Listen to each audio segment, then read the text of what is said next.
We've all heard the cliché about death and taxes. But for all its certainty, death is also an enormous question mark. It's not just that we don't, and can't, know what happens to consciousness when we die. It's that death's meaning for us and our lives isn't obvious. It's something we have to reflect on, and something people disagree about in ways that matter for how we live and how we ought to live. It's one thing, for example, to see death as release from the burden of always changing, always vulnerable embodied life, and another to see the inevitable loss of our lives and what we love as lighting a fire of urgency and preciousness that animates all our care for our lives and for others. It's one thing to embrace fearlessness because death is an illusion, since the self who supposedly dies is like an illusion, always in flux and never stable.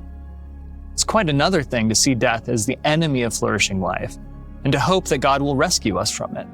Truly, deeply holding some of these views would diffuse our fear of death. Some would even lead us to embrace death when the time comes. But even if you conclude that death is a tragedy or an enemy, that doesn't necessarily mean you should avoid it at all costs. There's still a vital question, one that can tell us a lot about what we believe matters most. What would be worth dying for? Personally, I can't be sure I would sacrifice my life if the moment called for it, but I am sure that there are causes and people I should be willing to die for. What about you?